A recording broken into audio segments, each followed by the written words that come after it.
माटी से बंधी डोर सीरियल में आप सबको देखने को मिलने वाला है। बहुत सारे व्यूवर्स की अभी तक मेरे चैनल पर, एफबी पर, सभी जगह डिमांड थी कि शो को बंद कर दिया जाए। तो आप सबकी डिमांड पूरी हो चुकी है। आज का ये जो वीडियो मैं बना रही हूँ, आज का जो शो आने वाला है, लास्ट एपिसोड होने वाला है। तो डायरी पढ़ लेती है वैजू को डायरी लाकर देती है जया और कहती है कि दीदी, कोई भी बड़ा फैसला लेने से पहले एक बार इस डायरी पर नज़र ज़रूर मार लेना। वो डायरी रणविजय की है और रणविजय हर रोज़ उस डायरी को लिखता है। वैजू के जाने के बाद, उनके वायु बेटे के जाने के बाद क्या कुछ हुआ है, क्या कुछ उस पर बीता है, सब कुछ रणविजय ने उस डायरी में लिख रखा है। वो डायरी पहले ही जया ने पढ़ ली थी और वही डायरी वो जाकर वैजू दीदी को देती है। कहती है, दीदी एक बार इसे पढ़ लो।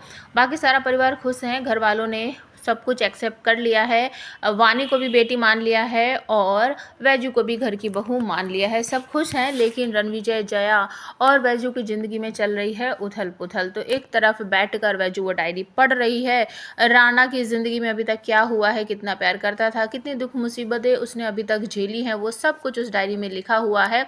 दूसरी तरफ जया रणविजय के पास आती है, दोनों एक दूसरे से बातचीत करते हैं और जया यहाँ पर कहती है कि रणविजय, तुम्हें जाकर दीदी से बात करनी चाहिए।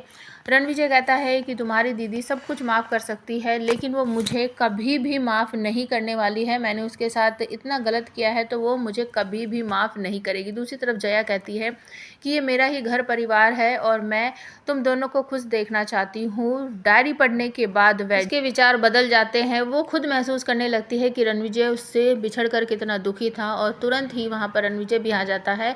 रणविजय और वैजू दोनों एक दूसरे को गले लगा लेते हैं और आप सबको देखने को मिलेगा कि एक दूसरे की गलतियां भी माफ़ कर देते हैं। वैजू कहती है कि राणा, अगर आपने मुझे रोका होता तो मैं कभी नहीं जाती। आपने मुझे रोकने की कोशिश ही नहीं की और मुझे ढूंढने की कोशिश नहीं की। ऐसा कुछ है इस दुनिया में जिसे आप ढूंढना चाहो वो आपको कभी ना मिले। आपने हमेशा मुझसे सख्ती ही बरती है, गुस्सा ही दिखाया है, कभी प्यार तो मुझे दिखाया ही नहीं, सिर्फ इस डायरी में ही लिखा है।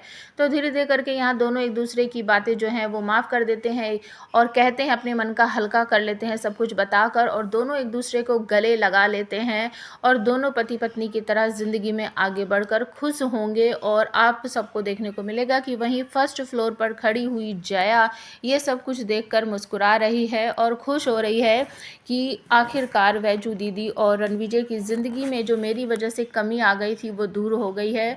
घर परिवार सब मिलजुल कर हैं और दोनों बच्चे आपस में खेल कूद कर बड़े होंगे। ये सब सोचकर वो बहुत ज़्यादा खुश हो रही है।